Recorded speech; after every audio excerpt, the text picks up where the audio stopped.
কোনো মর নাই 10 দিরহমর নিচে, অর্থাৎ যদি 10 দিরহমর নিচে হয় তাহলে মর হইতো নাই। আসসালামু আলাইকুম ওয়া রাহমাতুল্লাহি ওয়া বারাকাতুহু।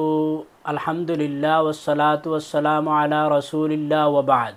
সম্মানিত দর্শক শ্রোতাবৃন্দ, আজকে আপনারা সামনে আলোচনা করব নিম্ন থেকে নিম্ন কতটুকু মোহর আদায় করতে হইব। বর্তমানে দেখা যায় সোশ্যাল মিডিয়ার মাধ্যমে অনেকে নমাজর সারা জিন্দগি ওয়াদা করাইতিরা আর মর লাগতো না কইতরা, সেও 1 টাকা দিয়া মর আদায় কররা। আবার সেও দেখা যার মর এমন ভাবে বানাইছইন যে তুমি যদি সারা জিন্দগি কোরআন তিলাওয়াত করো এর পরিবর্তে আমার মর লাগতো না কইয়া বিবাহ করডা না। মর কতটুকু হইতে হইব এই বিষয়ের মধ্যে বাইহাকি আস-সুনানুল কুবরা 7 নম্বর খণ্ড 215 নম্বর পৃষ্ঠার মধ্যে হাদিস আনছইন। হযরত জাবির রাদিয়াল্লাহু তাআলা আনহুয়ে ফরমাইরা রসুল পাক সাল্লাল্লাহু আলাইহি ওয়াসাল্লাম ফরমাইছেন, লা মাহরা দুনা আশারাতি দারাহিমিন। কোনো মর নাই 10 দিরহমর নিচে, অর্থাৎ যদি 10 দিরহমর নিচে হয় তাহলে মর হইতো নাই। আর ওটাও আমরার মজহবর ইমাম আবু হানিফা রহমতুল্লাহি তাআলা আলাইহির মজহব অনুযায়ী 10 দিরহমর কমে যদি কেউ মোহর আদায় করে তে হইতো নাই।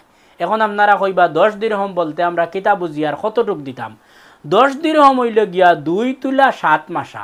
বর্তমানে এটা হিসাব হইল গিয়া বর্তমান সময়ের লাগিয়া হিসাব হইল গিয়া 30 গ্রাম 618 মিলিগ্রাম রুফার দাম।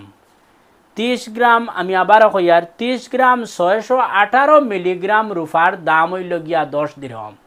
অর্থাৎ নিম্নতেই নিম্ন ও যে পরিমাণ রুফার কইলাম বর্তমান বাজার মূল্যের লগে আপনারা মিলাইয়া দেখিলিবা, এই মূল্যর দ্বারা যদি কেউ কম দে মোহর কমতেই কম তাইলে মোহর আদায় হইতো নাই।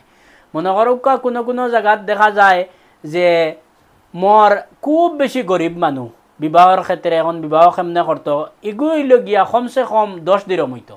10 দিরহমর কম যদি কেউ মোহর দে তে আদায় হইতো নাই। নমাজর ওয়াদা তিলাওয়াতর ওয়াদার অতা করিলাও কইলে হইতো নাই, বলকে মোর মাল দ্বারা আদায় করতে হইব। এটা টেকা হোক বা কোনো সম্পদ হোক আদায় করতে লাগবো। আশা করি বুঝতে পারছেন। সবারে ধন্যবাদ জানাইয়া বিদায় নিয়ার। আসসালামু আলাইকুম ওয়া রাহমাতুল্লাহি ওয়া বারাকাতুহু।